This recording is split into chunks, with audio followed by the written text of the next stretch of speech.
Y quiero darle la bienvenida a esta hora en el estudio de los desayunos 24 horas aquí en Guayaquil a Walter Spurrier, economista y analista en ese sentido, analista económico. Muy buenos días, gracias por acompañarnos. Muy buenos días, gracias por invitarme. Bueno, quizás suena pronto, ¿no? Todavía quedan 5 meses para que se acabe este 2019, pero me gustaría, economista, conocer cuál es el balance que usted hace hasta el momento respecto a lo que el gobierno ha venido haciendo en materia económica para cumplir con ese necesario ajuste fiscal. Bueno, es un año que tenemos un equipo económico que está tratando de resolver el problema. El primer año el gobierno del presidente Moreno fue un continuismo con lo que lleva el presidente Correa.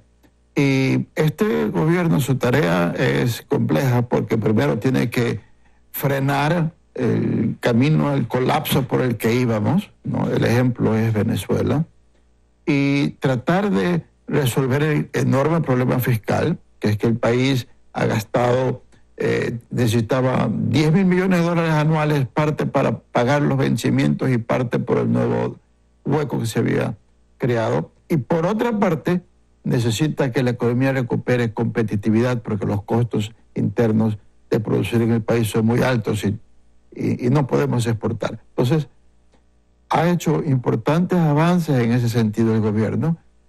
Algunos somos impacientes, pensamos que podría ir más rápido, pero a veces pues no es posible ir tan rápido como se quiere. Ahora, evidentemente yo creo claro ver que si el anterior gobierno no hubiera aumentado ese gasto descontrolado, no tendríamos el problema fiscal que tenemos ahora. Pero ¿qué hacer para resolverlo? Usted acaba de mencionar que se han dado pasos importantes, pero ¿qué faltaría o qué más habría que hacer, economista? Bueno, si el gobierno anterior hubiera aumentado el rol de pagos de la administración pública y los gastos de la administración pública en el mismo ritmo en que crecía la inflación y que crecía la economía, no tendríamos problema fiscal. Entonces ha habido un gasto desbocado. El ministro Martínez incluso dice que en Ministerio de Salud hay más abogados que en la Procuraduría General de la Nación, y son gente con contratos, o sea, gente que en buena parte se los ha contratado por favores políticos. Entonces, tienen que purgar la administración pública de gente que está ganando sueldos y no nos está dando servicios. No eliminar maestros, no eliminar enfermeras, no eliminar policías, no la gente que nos da algo, sino la gente que está ganando un sueldo sin aportar. Pero no se estaba haciendo algo de eso ya cuando el gobierno tomó la decisión de suprimir algunas secretarías, de unificar algunos ministerios. Bueno, algo se hizo. Lo que sucede es que uno ve los anuncios de lo que se hace y por otra parte uno ve los resultados en las cifras. Y los resultados en las cifras es que no ha habido una disminución en el rol de pago de la administración pública. Ha habido algo en el recorte en el gasto y ha habido recorte en la inversión. Lamentablemente, lo más fácil es cortar la inversión, que sí nos deja algo a los ecuatorianos la inversión, pero es lo más fácil de cortar. Entonces, sí ha habido un avance importante, pero el grueso del problema es en ese gasto corriente. Y allí, a pesar de los anuncios de que se ha hecho algo, las cifras no lo revelan. Hay que hacer mucho más. Incluso en la primera revisión del acuerdo con el fondo, se acepta que esa reducción en el rol de pagos se va a ver más en el año 2020 de lo que se pensaba que se iba a ver en el 2019. Pero había una meta establecida para el 2019 en torno a eso y hacia allá también quiero ir. ¿Qué pasa con esta prórroga que se comienza a dar a ciertas metas establecidas que se había fijado este gobierno en el cumplimiento de ciertas obligaciones? Incluso se comienzan a notar ciertas flexibilidades de acuerdos, que no son obligaciones, pero sí de acuerdos a los que se podría haber llegado con organismos multilaterales de crédito. ¿Qué factura nos puede pasar esto de ir aplazando el cumplimiento de esas medidas? El aplazar las medidas significa que ese periodo de ajuste se prolonga. Y el periodo de ajuste lo que significa es de que la plata que se recauda va para pagar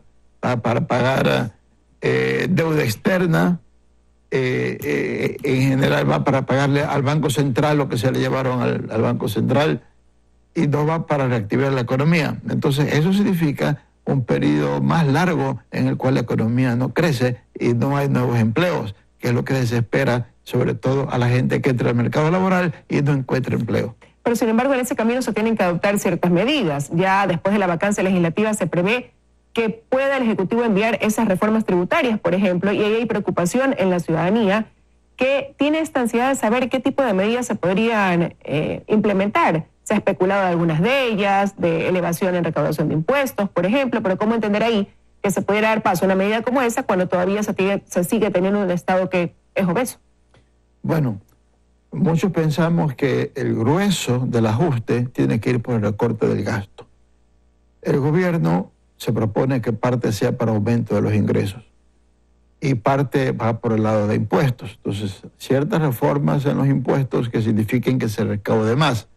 Aparentemente, y esto dijo el vicepresidente en la reunión que hubo con el BID, que no se habría una alza generalizada del IVA, pero podría ser que suba el IVA para cierto tipo de productos que no se estén en la canasta básica. Y entonces por ahí van a plantear un aumento de impuestos y hay que ver qué dicen los otros bloques legislativos, a ver si aceptan. Es posible también que se plantee el aumento de precio de los combustibles, aparte de los que ya se ha hecho. En principio en el acuerdo se hablaba que eso sería en el 2021, pero si se trazan las otras metas y tienen que mejorar la situación fiscal, a lo mejor se adelanta el aumento del precio de los combustibles. O sea, es un periodo de ajuste y es como cuando un padre de familia dice, ya no puedo seguir tarjeteando, me estoy atrasando la hipoteca, vamos a tener que apretarnos el cinturón hasta que salgamos de este bache. Eso es lo que nos está planteando el gobierno y lamentablemente pues estamos pagando esa cuenta del gasto desbocado que tuvimos bajo los 10 años anteriores. ¿Cree que se podría llegar entonces a una revisión o una alza en el precio de los combustibles, quizás del diésel? Yo pienso que podría venir un alza del precio de los combustibles. Creo que el gobierno no lo quiere hacer, pero si no puede conseguir mayores ingresos por el lado de los impuestos y no recorta de manera suficientemente agresiva el gasto en rol de pagos, pudiese venirse el alza de los combustibles.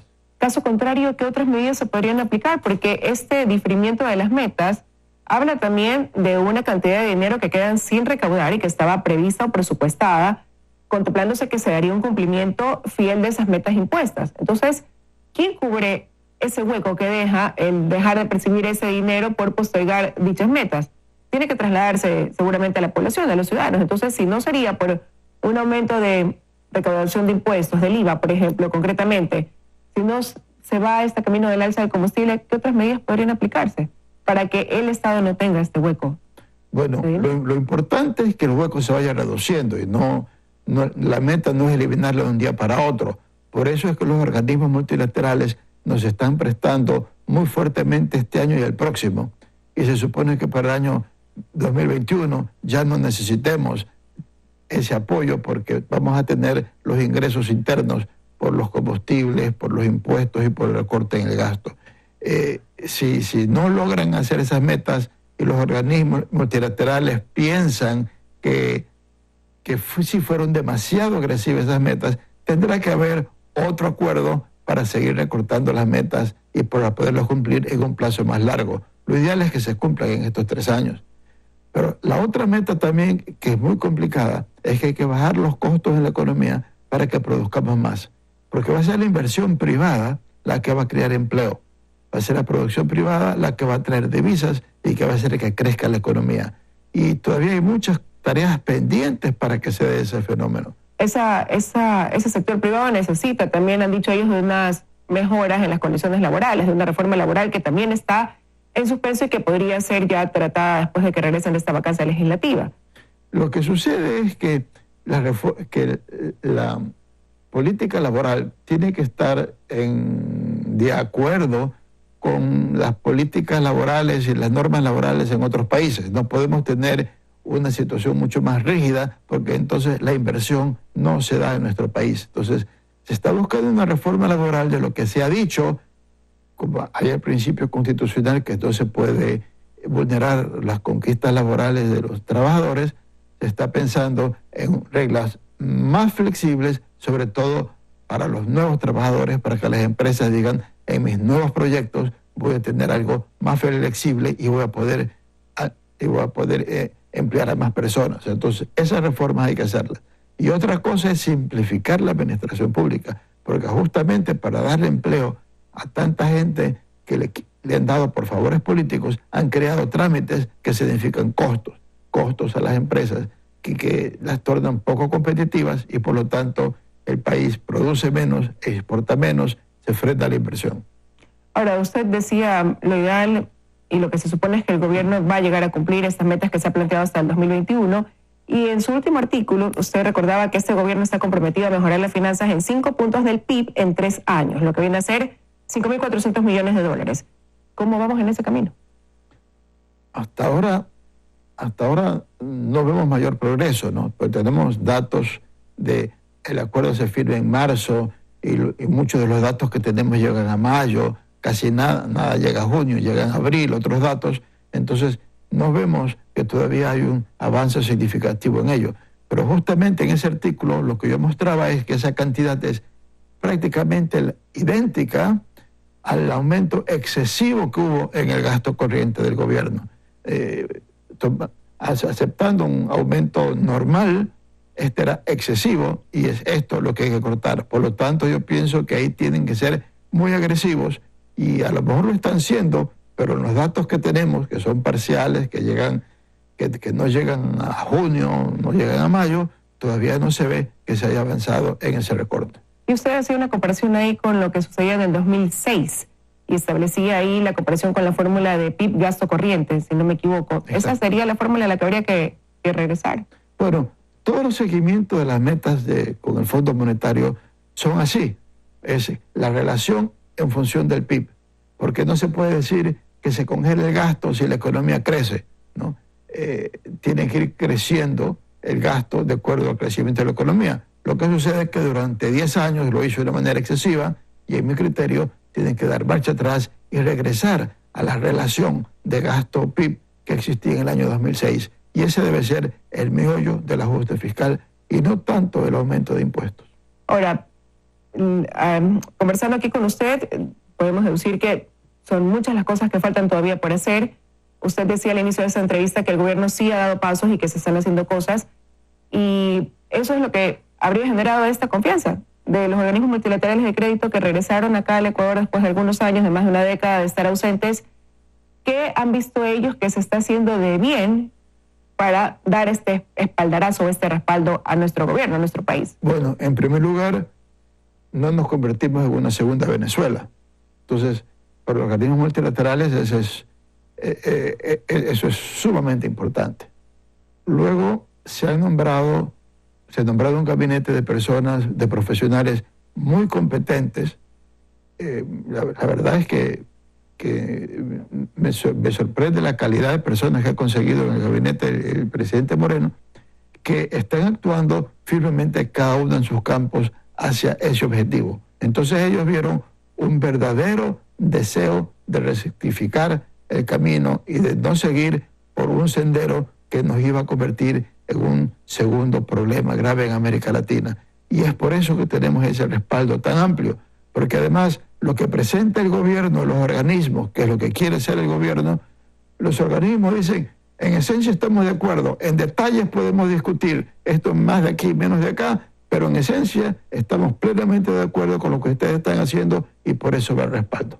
Ahora, y en eso el Ecuador tiene que devolver esa confianza a través de algunos compromisos que el gobierno dice no son obligaciones, no son imposiciones, pero sí estamos bajo la lupa constantemente y siendo evaluados periódicamente en cuanto a ajustes que hagamos en materia económica. Bueno, es igual a que si una persona o una empresa va a un banco y dice estoy en una situación totalmente ilíquida y con peligros de quebrar, présteme, el banco le presta, pero el banco le dice, oye, yo tengo que ir viendo cómo manejan ustedes las cosas porque ese préstamo me lo va a tener que pagar.